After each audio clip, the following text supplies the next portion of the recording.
क्या बिना नहाए भोजन बनाना उचित है? आइए जानते हैं महाराज जी से। बताओ। राधे राधे गुरुजी। जी। गुरुजी, आप बोलते हैं कि बच्चों को संस्कार देना चाहिए, लेकिन बच्चा ही संस्कार नहीं ले तो क्या करें? क्यों नहीं लेगा? आप बोलते हो रोज नहाना चाहिए, 4 कुल्ला करना चाहिए, बच्चा कहता है हाईटेक जमाना है, सब पुरानी बातें हैं। हाँ, तो उनसे बोलो सोच भी मत किया करो, हाईटेक जमाना, ऐसी सोया करो, ऐसी रहा करो, काय की जरूरत है, मत किया करो। क्या आप उनसे बोलो कि वॉशरूम में जाके वहीं खाया करो, जमाना ये वाला है। कि अब ये पुराना जमाना नहीं है, हाँ, हाईटेक तो उनसे जमाना बोला करो कि बेटा बेडरूम में क्यों सोते हो, वहीं जाके सो, वहीं खाओ रहो। कि सब ये आपकी फिजूल बातें हैं। हाँ, तो कैसे हाँ। संस्कार देना चाहिए? आप बताइए। कितना उम्र का हो गया? 14 साल। हाँ, अब संस्कार देने की उम्र खत्म हो गई ना। जब देने की उम्र थी तब आप लोग सोए पड़े थे। समय पर संस्कार दिए जाएंगे। आपने अपना दूध पिलाया ना बच्चों को, तब तो मना नहीं किया ना कि मैं दूध नहीं पीऊंगा। जब बच्चे को आपने अपना दूध पिलाया तो उसने मना नहीं किया। जब 5 साल का था तब उसने मना नहीं किया। 10 साल का था। बच्चों को 14 साल के पहले पढ़ा दो, फिर वो तुम्हें पढ़ाने लग जाएंगे। और गुरुजी बच्चों के पांव का जूता, जब बाप का जूता बच्चों के पांव में आ जाए, फिर बच्चे को माँ बाप नहीं पढ़ा सकते। तो फिर क्या करना चाहिए आप बताइए? लाओ उनको हमारे पास, बात कराओ, गुस्सा बहुत आता है। बात कराओ, बात कराओ। और गुरुजी, घर में जब भी कोई पूजा पाठ होती है तो बहुत ज्यादा गुस्सा आता है, घर में कले कलेश। अब आपने देर कर दी संस्कार देने में, बात कराओ। नहीं कर रहा है। भैया बात कर लो बेटा, क्या नाम है? बात करो बेटा, खड़े हो जाओ, थोड़ी सी बात कर लो। क्या नाम है आपका? प्रीत। प्रीत। कितने बार नहाते हो? 2 बार। 2 बार नहाते हो? तो शौच करने के बाद नहाना जरूरी है या नहीं? जरूरी है। तो अभी तो कह रहे थे माँ से जरूरी नहीं है। मांस खाते हो? नहीं। फिर बेटा, आज का जो युग है, ये आज के युग में आप क्या चाहते हैं कि मतलब कोई नहाए ही ना? आजकल के बच्चे 4-4 दिन नहीं नहाते। आप तो नहाते हैं, अच्छा है। आप रोज नहाते हैं? हाँ। सर्दियों में नहाते हैं? हाँ, एक दिन छोड़। एक दिन छोड़ के नहा दें तो ये अच्छा है? नहीं। हम 12 महीने 2 बार स्नान करते हैं। और हमारे यहाँ 5 साल के जो बच्चे हैं ना, छोटे छोटे, आप तो 14 साल के हो, हमारे यहाँ जो 5 साल का सबसे छोटा बच्चा है, उसके लिए भी नियम हमने बना रखा है और वो फॉलो करता है। वो यदि शौच करने जाएगा, 5 साल का शौच करने जाएगा, दिन में 2 बार या 3 बार भी जाएगा, बच्चा है, तो भी उतनी बार नहा के आएगा। उसके लिए नहीं, अब वो अपने से नहाता है। मतलब उसे एक बार बता दिया रास्ता, अब वो अपने से नहाता है। अब उसे बोलना नहीं पड़ता। वो लघु शंका जाता है ना, तो कुल्ला करता है 4, पांव धुल के आता है अपने से। अब पहले बताना पड़ा, 10-15 दिन 1 महीने तक कंटिन्यू बताना पड़ा, फिर बच्चे सीख जाते हैं। बेटा, ये शुद्धि है, जैसी राखो शुद्धि वैसी बने। आप बताओ, आप 4 दिन कुछ मत खाओ तो क्या आपके अंदर सोचने और समझने की कोई क्षमता रहेगी? नहीं। मतलब आपके अंदर जो थॉट आते हैं, जो विचार आते हैं, वो विचार कहां से आते हैं? पेट भरा होगा तो अच्छे विचार आएंगे या बुरे विचार आएंगे? पेट खाली होगा तो कोई भी विचार आएगा? नहीं। इसका मतलब है आपके खाए हुए अन्न से आपके विचारों का सीधा सीधा संबंध होता है, हाँ या ना? हाँ। इसका साइंटिफिक रीजन समझो। हमारा सनातन धर्म, हमारी हर बात साइंटिफिक है, विज्ञान की कसौटी में खरी उतरती है। मैं आपको हर बात वैज्ञानिक रूप से समझा सकता हूं, साइंटिफिक। अभी समझो, आप कुछ खाते हैं तब ना आपके अंदर शक्ति आती है खड़े होने की, चलने की, या कोई भी काम करने की। मतलब आपके खाए हुए अन्न से आपके विचारों का निर्माण होता है, आप मानते हैं? हाँ। तो आप जितना अच्छा अन्न खाएंगे उतना अच्छा विचार होगा। आप किसी चोर के घर जाओ और चोर के हाथ का, चोर के घर का रोज भोजन करो, तो आपकी बुद्धि में क्या आएगा? चोरी।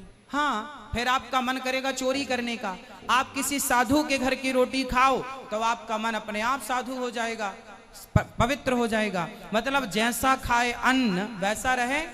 बेटा, भी तो आप बच्चे हैं। जब आप किसी बच्चे के बाप बन जाओगे तो आप भी अपने बच्चों को ये सिखाओगे कि बेटा जैसा खाओगे अन्न वैसा रहेगा मन। ये परंपरागत है। आज आप बच्चे हो, नहीं समझ रहे हो, जब कल आप भी बड़े होंगे तो आप ही अपने बच्चों को समझाएंगे कि बेटा जो कह रहा हूं समझ लो, वो तुम्हारे हित में है। अभी आप बच्चे हो बेटा, अच्छे राह पर चलो। हम ये थोड़ी कहते हैं कि आप तरक्की ना करो, खूब पैसा कमाओ, खूब नाम कमाओ, खूब इज्जत कमाओ, लेकिन आज ये बताओ कि आप जैसे पढ़े लिखे बच्चे आजकल पढ़ने लिखने के नाम पर ये पढ़े पूरी रात वारों में जाकर के डिस्को करते हैं आजकल, आपने देखा है बड़े बड़े शहरों में। तो ये सही है? नहीं। आप भी करोगे ऐसा? नहीं। क्यों? आप तो पढ़े लिखे हैं।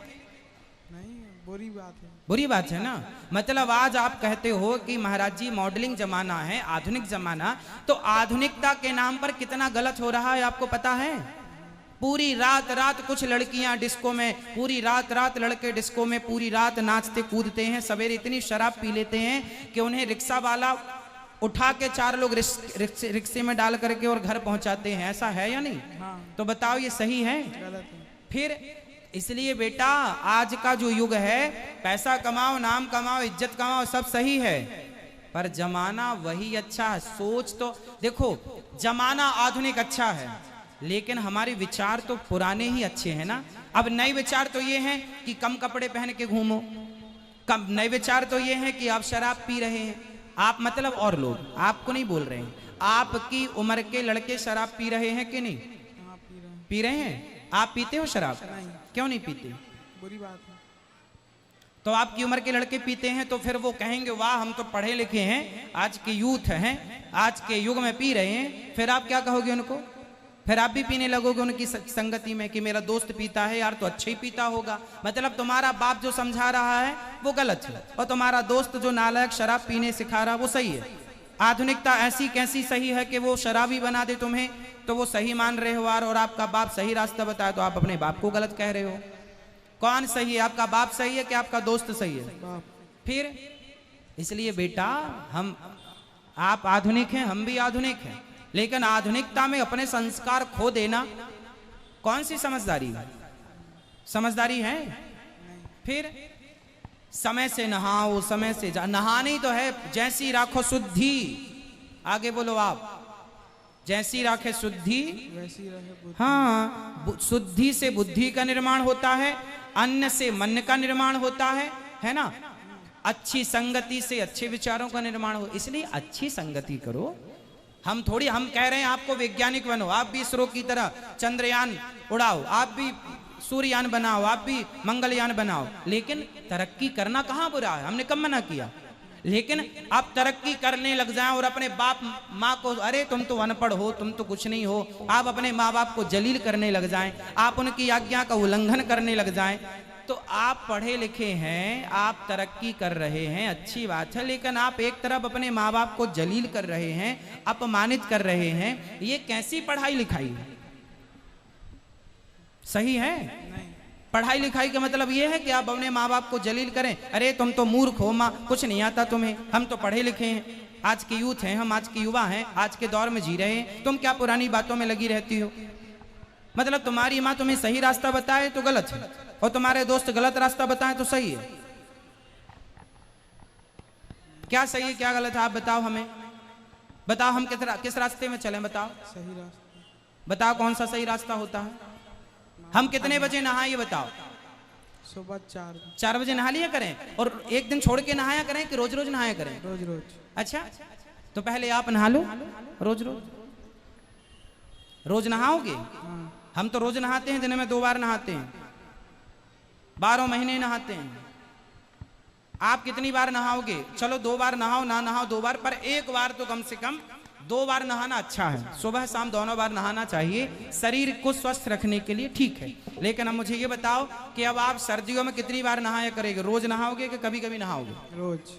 अब तो नहीं, एक दिन छोड़ोगे? नहीं। खुश रहो। अब तो गला प्रवाही नहीं करोगे? ठीक है, अपने माँ बाप से सॉरी बोलो। सॉरी। अच्छे से बेटा, माँ बाप की आज्ञा माननी चाहिए।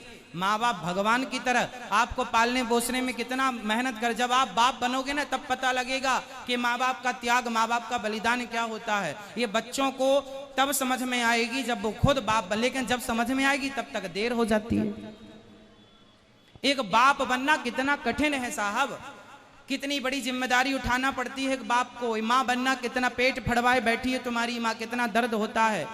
मर्द को कभी इस बात का पता ही नहीं चलता, मर्द जन्म लेके मर जाता है, लेकिन स्त्री का दर्द कभी वो अनुभव नहीं कर पाता कि स्त्री का दर्द कितना बड़ा होता है। मर्द को पता ही नहीं है कि स्त्री का दर्द कितना है, औलाद की खातिर कितना दर्द सहती है, और वही औलाद बाद में कहती है कि तुमने हमारे लिए किया ही क्या है। इसलिए बेटा खूब पढ़ो, भगवान करे आप खूब नाम कमाओ, खूब पैसा कमाना, खूब मेहनत करना, पर अपने माँ बाप को छोड़कर नहीं, ठीक है? खुश रहो। यदि यह वीडियो आपको अच्छा लगे तो हमारे चैनल को लाइक एवं सब्सक्राइब अवश्य करें, शेयर करें भक्तों के साथ।